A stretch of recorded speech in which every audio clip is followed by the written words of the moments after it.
Mesdames, Messieurs, ravi de vous retrouver dans votre mag Week-end Sport. Rendez-vous est pris désormais, vous le savez, tous les samedis à partir de 12h pour votre agenda sportif du week-end. Pour m'accompagner dans ce mag, mon compère Cher Tidiane Diagne. Cher Tidiane, bonjour. Bonjour Mafatou et bonjour à tous. Grâce à nous, vous êtes informés de tous les temps forts sportifs du week-end.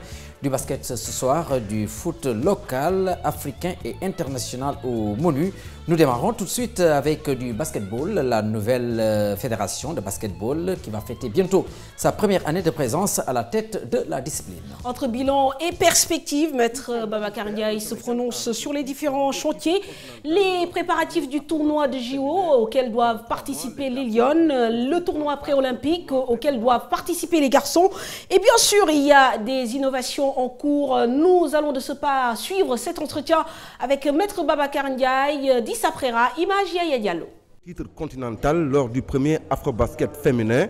Dans 3 mois, les garçons vont aussi prendre part au tournoi pré-olympique qualificatif au JO. Tout de même, la nouvelle équipe fédérale ne s'enflamme pas. Globalement, le travail, je pense, a été bien fait. Nous devions terminer la saison de l'année dernière, on l'a fait sans problème.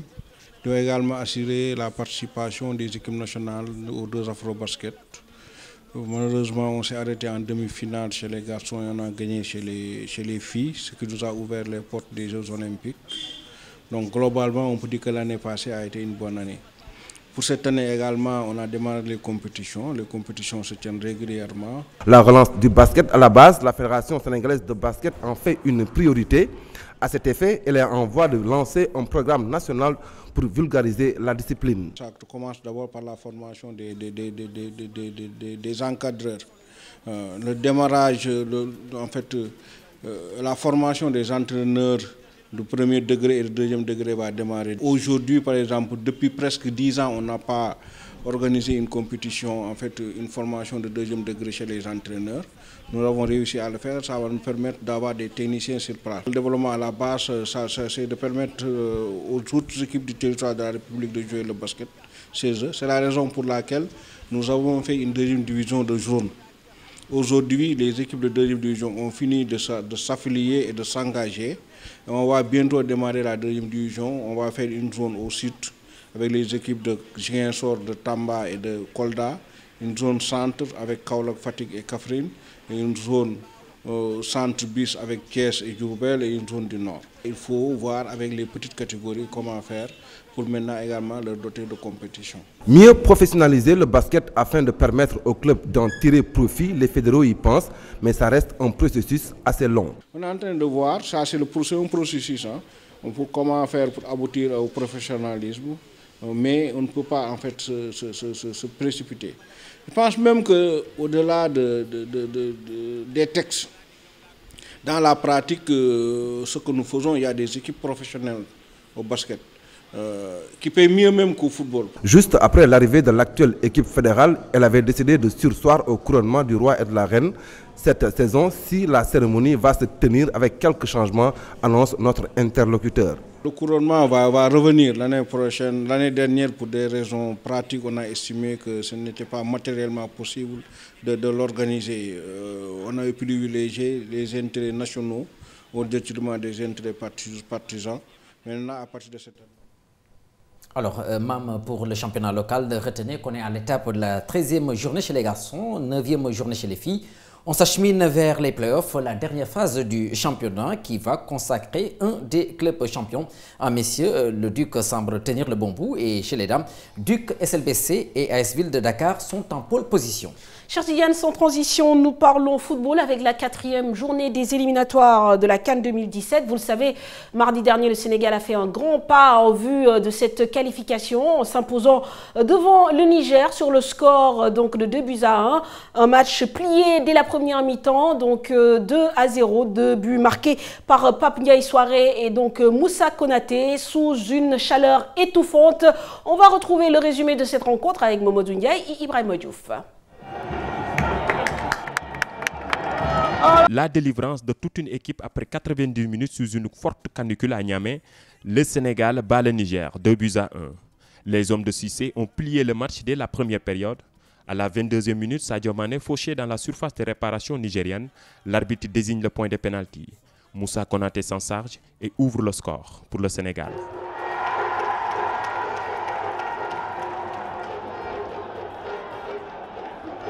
Avant la fin de la première période, Pape Ndiaye Souaré double la mise sur coup franc à l'entrée de la surface de réparation nigérienne. En deuxième période, les Lions ont subi les offensives nigériennes, poussées par leur public. À la 64e minute, Cheikh Ndoye commet une faute de main dans la surface de réparation sénégalaise, pénalty pour le Niger.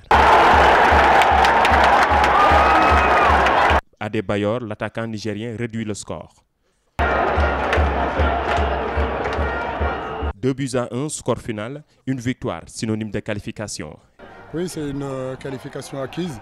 Donc je suis vraiment fier de mes garçons. Ils ont su vraiment être costauds. Ils ont montré vraiment une détermination dans des conditions très difficiles avec la chaleur.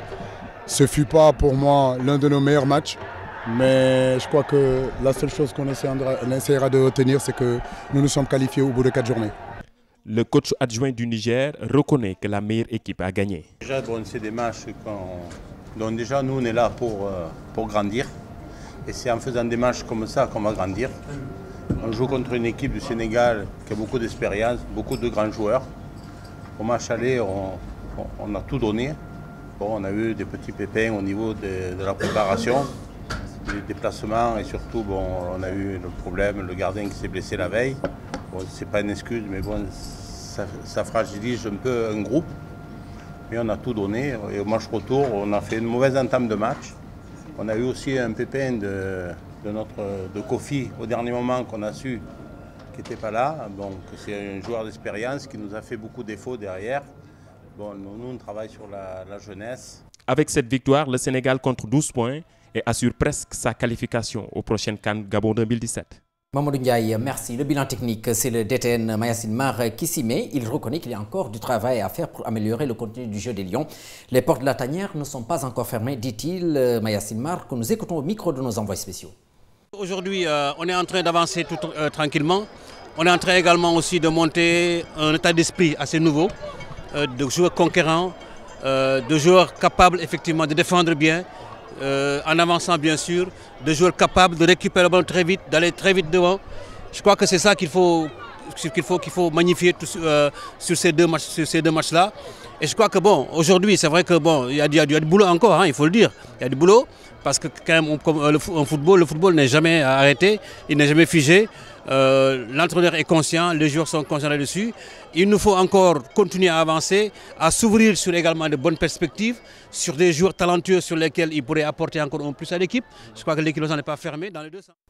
Voilà, cher Tidiane, on est tous d'accord pour dire qu'il y a encore du boulot avec cette équipe nationale, mais l'essentiel pour le moment est acquis, donc cette qualification donc, en vue de Gabon 2017. On va rester en Afrique, aussi surprenant que ça puisse paraître, Christian Gourcuff veut quitter la sélection algérienne. Le technicien l'a de nouveau confirmé donc jeudi dans un quotidien régional qui s'appelle Le Télégramme. Je veux partir, ce n'est pas nouveau, je l'ai déjà dit au président de la fédération au mois de novembre, il a refusé que je parte, a assuré l'ancien entraîneur de Lorient. Je leur ai redit que ma position n'avait pas changé, que je souhaitais m'en aller. Là, l'équipe est pratiquement qualifiée. C'est bientôt la trêve estivale et c'est le moment.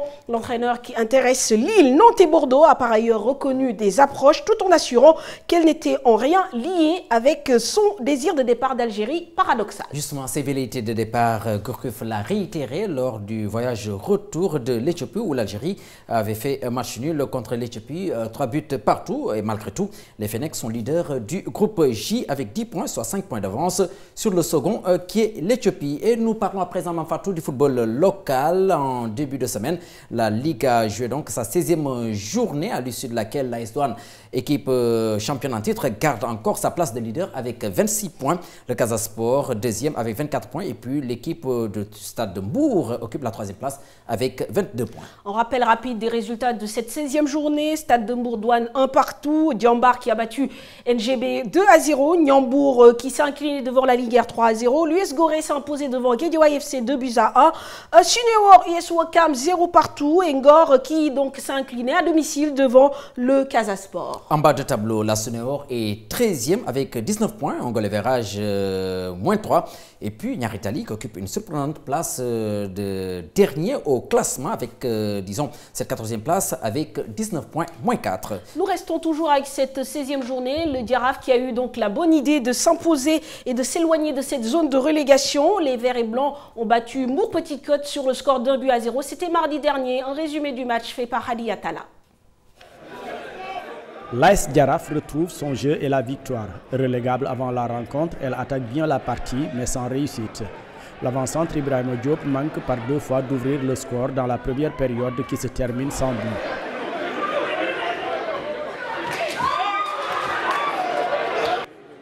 Plus efficace dans la seconde, il est l'auteur de l'unique réalisation du match à la 60e minute. L'espoir et l'ambition renaissent chez les Médunois.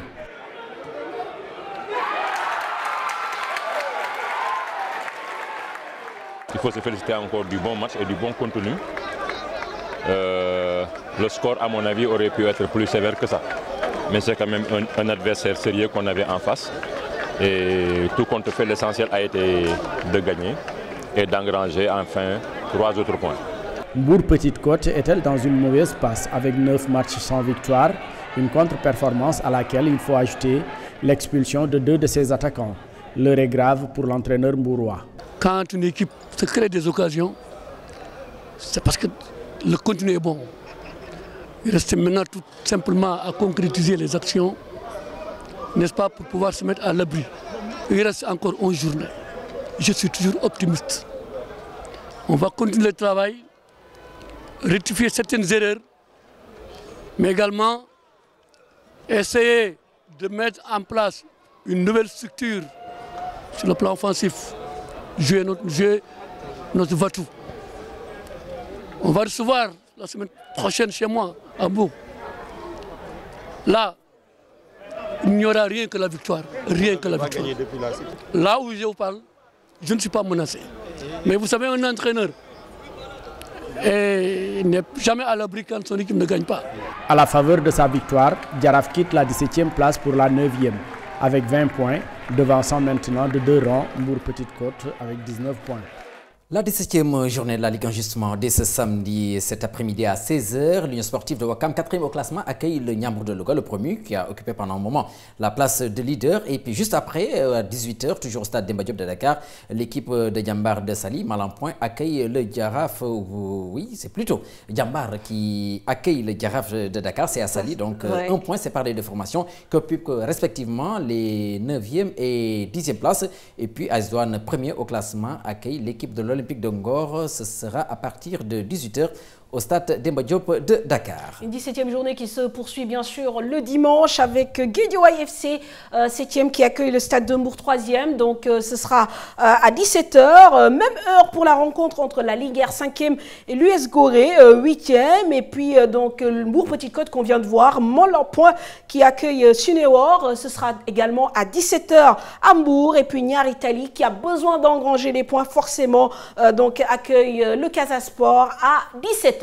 Mam, à présent, le tour européen avec, disons, le championnat français qui en est à sa 32e journée. Hier, vendredi, Monaco a chuté à domicile face aux Girondins de Bordeaux sur la marque de 2-1. Tout de même, quelle que soit donc l'issue de cette 32e journée, Monaco va continuer à conserver sa 2e place. Mais attention, l'équipe de Nice n'est pas loin. Nice qui se déplace donc ce samedi sur la pelouse du Paris Saint-Germain. Et comme prévu, Serge Aurier a réintégré le groupe professionnel du PSG jeudi au camp des loges. Le club parisien l'a confirmé. L'Ivoirien qui était au Soudan mardi avec sa sélection lors du match donc, en élimination plutôt la Coupe d'Afrique des Nations en but partout. Donc l'Ivoirien a été mis à l'écart depuis plus de 6 semaines à la suite de son dérapage sur un réseau social. Et donc Serge Aurier ne participera pas pour autant au match donc PSG-Nice. Pour autant, donc comme tu viens de le dire, cher, il a réintégré le groupe et donc c'est ce que confirme bien sûr Laurent Blanc. Donc il dit que oui, Serge Aurier réintègre intègre l'effectif. Il doit être considéré comme un joueur de l'effectif, ni plus ni moins. Donc Laurent Blanc qui s'est exprimé donc sur France Info, une radio française, en lui posant la question: est-ce que vous avez été choqué par les mots de son joueur? Le Cévenol a répondu: choqué non, plus rien ne me choque, vexé oui. Sincèrement, je pense que ce garçon n'a pas mesuré ses propos. Il fallait lui rappeler. Je lui ai dit ce que j'avais à lui dire. Je voulais le rencontrer pour lui dire ce que j'avais à lui dire. Aurier, on se souvient, avait qualifié son entraîneur de fiotte lors d'une séance improvisée de questions-réponses en direct avec des internautes. Mal lui en a pris. Il a vraiment osé, donc l'Ivoirien. Donc pour ce qui est de la suite, Mamfatou, de cette 32e journée du championnat français, retenez que ce samedi, Guingamp accueille l'équipe de Montpellier. Ajaccio fera face à Saint-Etienne, 7e au classement. Rennes, 5e au classement, accueille l'équipe de Reims. Toutes ces rencontres sont prévues à 18 h ce soir. Weekend-Start, 500e match de Sylvain Armand en Ligue 1 française.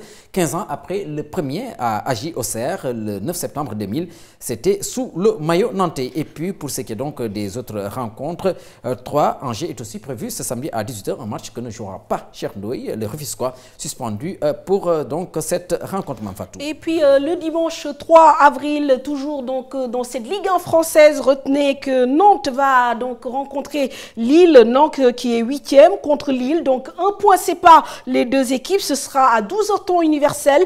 Bastia, là également, qui rencontre Marseille. Le 11e contre le 12e. 40 points pour les Bastiais, 39 points pour les Marseillais. Et enfin, donc à 19 h pour le dernier match de cette 32e journée de Ligue 1. Donc notez que Lorient rencontre Lyon. Lyon qui est 4e avec 49 points en embuscade, donc derrière Nice et Monaco. Alors, il faut juste noter également cette bonne nouvelle, cher Tidiane. Cheikh Ndoye et Bayal Sall, donc nominés pour donc le trophée Marc-Vivian Foué. Ils font partie des 12 Africains donc nominés pour ce prix, donc pour leur belle saison.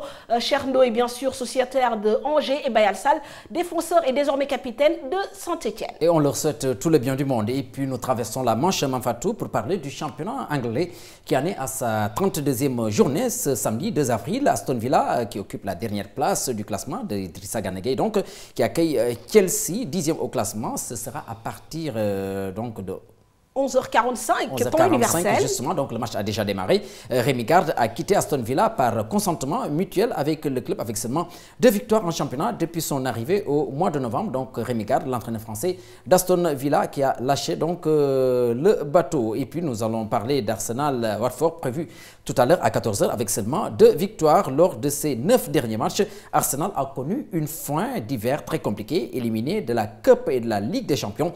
Les Gunners se trouvent à 11 points de Leicester, actuel leader du championnat anglais, même s'ils ont un match en plus à jouer, ces Gunners. Et c'est ce qui fait dire à Mesut Özil que il y a des regrets à avoir. Quand on regarde notre saison avec un peu de recul, nous devons être honnêtes et admettre que nous nous sommes sabordés. C'est ce qu'a expliqué le meneur de jeu au site allemand Spox.com. Nous n'avons pas joué à notre meilleur niveau contre des équipes supposées plus faibles.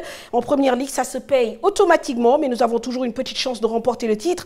Nous espérons que Leicester et Tottenham vont laisser des points en route et nous allons en profiter. C'est ce que donc a dit le meilleur passeur donc de la première ligue et sociétaire de Arsenal. Pour revenir donc au programme, retenez également que Bournemouth va rencontrer Manchester City. Ce sera à 14 h ce samedi, temps universel. On notera le retour de Kevin De Bruyne, le Citizen, absent depuis 2 mois pour blessure. Et puis Yaya Touré, qui a encore ressenti une douleur à son talon, ne sera pas de ce voyage. Les autres programmes, West Ham 5e avec 50 points, rencontre Crystal Palace en difficulté. Ce sera à 14 h, même heure pour la rencontre entre Stoke City et Swansea. Sunderland qui rencontre West Bromwich Albion. Et puis Norwich qui donc on découdra avec Newcastle United, 19e avec 25 points.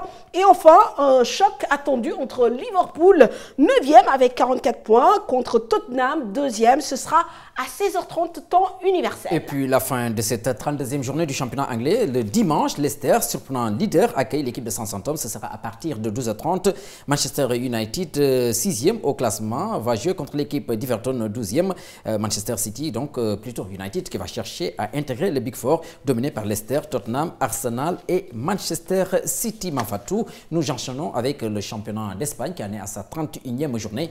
L'attraction de cette 31e journée est bien évidemment le classique classico. Les yeux de tous les passionnés vont converger vers le Camp Nou ce soir. À 18h30. À 18h30, justement, l'FC Barcelone qui va accueillir Mampatou, le Real Madrid pour le 25e classico entre les deux monstres sacrés que sont Lionel Messi et Cristiano Ronaldo. Récit de Chersad Boudiara et d'Aïssatou Paifal.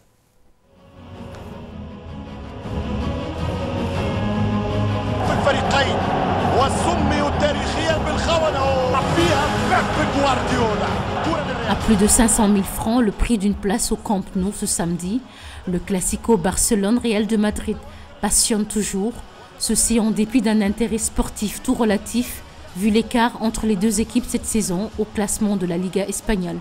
10 points séparent en effet le leader Barça du troisième, le Real de Madrid. Néanmoins, pour le prestige, ce match qui avait tourné à l'aller à l'avantage des Barcelonais, 4-0, ne peut être comme les autres. Il oppose les deux meilleures attaques du monde, la MSN du Barça 69 buts, à la BBC du Real 63 buts, pour une rivalité d'efficacité qui donne du piquant à ce 23e classico de l'histoire. Lionel Messi, meilleur buteur de ce derby, cherchera à marquer le 500e but de sa carrière, alors que Cristiano Ronaldo, 28 buts en Liga cette saison, dépassera Raúl au classement des buteurs des classicos s'il marque. Si Barça peut déplorer les absences de Jérémy Mathieu et d'Adriano, deux de ses défenseurs.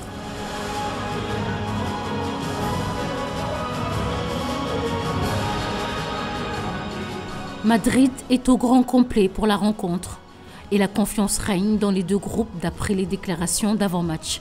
Du côté du Barça, le capitaine se réjouit qu'on parle plus de foot dans les classicos depuis le départ de Mourinho. Iniesta ajoute « Les Blaugrana vont gagner pour rendre un hommage à leur légendaire coach Johan Cruyff ». Alors que les Madrilènes sont tous optimistes pour un exploit au Camp Nou, Sergio Ramos parle de faire un grand match là-bas et prendre les 3 points qui leur permettraient de réduire la distance en Liga. Gareth Bale va plus loin en disant « On va gagner et le championnat sera jouable ». Cependant, leur entraîneur Zinedine Zidane tempère « On a le droit de perdre, mais pas le droit de se faire marcher dessus, comme à l'aller ». Pour Zinedine, qui vivra son premier classico en tant que coach, ce sera des retrouvailles avec son homologue barcelonais Luis Enrique, avec qui il avait eu une prise de bec en 2003 lorsqu'ils étaient tous les deux joueurs pour ces mêmes clubs. Le technicien français est appelé à briser la malédiction du premier classico, toujours perdu pour un entraîneur madrilène qui dure depuis 9 ans. Trouvailles en perspective, même si évidemment par rapport au classement et au début au match vu, le FC Barcelone garde quand même une petite longueur d'avance. Ah oui, justement, enfin, tout l'FC Barcelone avec le trident MSN qui fait mal partout. Moi, je pense que c'est un match qui est très ouvert, mais avantage à cette équipe du FC Barcelone quand même. Tout à fait. Alors, les Madrilènes devront forcément se révolter comme leur a demandé Zinedine Zidane. Alors, cette 31e journée a démarré hier, vendredi, avec donc un premier match, le Rayo Vallecano, qui s'est imposé devant Getafe 2-0. Deux équipes qui luttent bien sûr pour le maintien. Rayo Vallecano qui s'éloigne de cette zone de relégation avec 31 points. Getafe est 18e avec 28 points. Alors, toujours donc ce samedi, retenez qu'à 14h, Atlético Madrid donc affronte le Betis Séville. Las Palmas va rencontrer le Valence FC. Gary Neville n'est plus l'entraîneur, vous le savez, de Valence. L'Anglais n'a jamais fait l'unanimité à la tête du club espagnol depuis son arrivée en décembre. Et évidemment, donc ce classique entre le FC Barcelone et Real Madrid attendu donc à 18h30. Rappelez que le FC Barcelone est largement leader avec 76 points, alors que donc le Real Madrid est deuxième avec 67 points. Celta Vigo va rencontrer également Deportivo La Corogne. Ce sera à 20h05 temps universel. La suite dimanche avec cette rencontre devant opposer Atlético Bilbao à Granada. C'est à partir de 10h. Malaga accueille l'équipe d'Espagnol Barcelone à 14h. Le Villarreal se rend chez Eibar, le promu, à partir de 16h45. FC Séville, Real Sociedad est prévu toujours ce dimanche à 18h30. Et puis la clôture de cette 31e journée du championnat espagnol lundi 4 avril entre Levante et l'équipe de Sporting Gijón. Rendez-vous à partir partir de 18h30. On enchaîne avec la 31e journée du Calcio, avec donc un premier match qui se joue tout à l'heure à 16h entre donc Carpi et Sassuolo. Ce sera donc à 16h temps universel. Et puis du côté de la Juventus de Turin, on sera opposé à Empoli.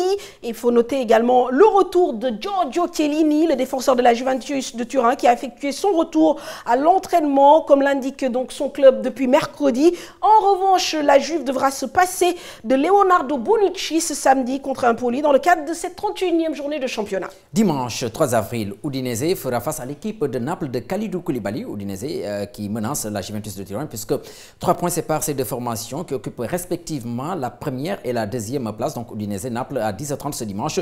Le milieu de terrain offensif de Naples, Marek Hamsik, a reçu le prix récompensant le meilleur footballeur slovaque de l'année, comme le rapporte son club sur son site officiel. Le capitaine de la sélection a été primé pour la 5e fois de sa carrière. Il devance au classement Martin Skrtel, le défenseur de Liverpool, et Jurat Kuka, le milieu de terrain du Milan AC. Et puis forcément, derby attendu, c'est le derby romain entre la Lazio de Rome, donc de Balde Keita, et l'AS Roma, deux clubs rivaux qui sont dans la même ville. La Roma compte certes plus de supporters, mais la Lazio est le club aîné dans cette ville. Les deux équipes se rencontrent à 13h. Fiorentina, Sampdoria de Gênes, ce sera également à la même heure. Fiorentina de Babacar Khouma, évidemment. L'Atlanta Bergame va rencontrer le Milan AC, 6e, donc avec 49 points.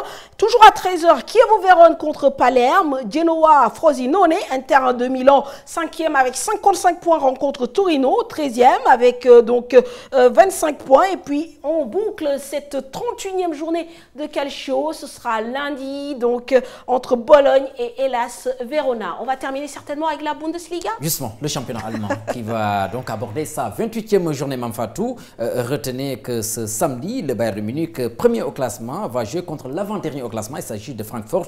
C'est à partir de 13h30, Ingolstadt qui fera face à l'équipe de Schalke 04 qui occupe actuellement la 4e place du classement. Mayence Osbourg est aussi prévu, tout comme Darmstadt contre Stuttgart. Hannover accueille l'équipe d'Hambourg. Le Borussia Dortmund, 2e au classement avec 5 points de retard sur le leader. Le Bayern de Munich fera face à l'équipe du Werder de Brême. Ce sera à partir de 16h30. Sans nul doute, c'est l'un des chocs de cette 28e journée du championnat allemand avec cette rencontre entre le Borussia Dortmund et le Werder de Brême. Et ne pas oublier que Leverkusen donc s'est imposé ce vendredi 3-0 donc devant Wolfsburg, donc Wolfsburg qui reste 8e, tandis que Leverkusen confirme sa 4e place. Et pour terminer donc cette 21e journée de Bundesliga, dimanche donc pour les fans, vous aurez Borussia Mönchengladbach qui rencontre Hertha Berlin, ce sera à 13h30, et donc Hoffenheim qui affronte le FC Cologne, ce sera à 15h30. Je crois que la boucle est bouclée. Oui, tout à fait, Mamfatou. L'essentiel du programme sportif